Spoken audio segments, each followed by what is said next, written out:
म प्रधानमन्त्री बन्छु भनेर कहिले आएको थिएँ?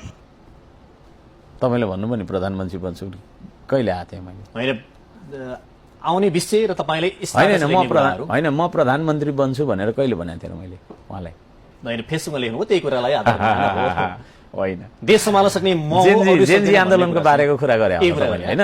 त्यही बेला कुरा त्यतिखेर म प्रधानमन्त्री बन्छु भनेर आएको हो र होइन नि? त्यतिखेर के थियो स्थिति थाहा छ?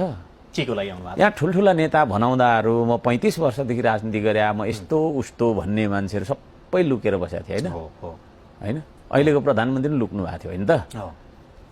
अनि यो देश जिम्मा लिने कोही थियो? थिएन नि त। त्यतिखेर आएको मान्छे हो क्या म चाहिँ। सबै लुकेर बस्दाखेरि होइन त्यस्तो अवस्था छ भने ठिक छ नि त, म अगाडि जान्छु, म लिन्छु है। के बेहोर्नुपर्छ म बेहोर्छु भनेर चाहिँ तपाईँको त्यो लथालिङ्ग भाताभङ्ग भएको होइन, देशलाई जलिरहेको धुवामा हराइरहेको देशलाई, सडकभरि रगतका टाटाहरू तपाईँको चाहिँ कुकुरले चाटिरहेको अवस्थाको देशलाई, कर्फ्यू लागेर कोही मान्छे बाहिर तपाईँको निस्कन साहस नगरिरहेको देशलाई सम्हाल्न आउने मान्छे पो त म त कता प्रधानमन्त्री बन्ने भनेर जहिले खिसी टिउरी गरेको।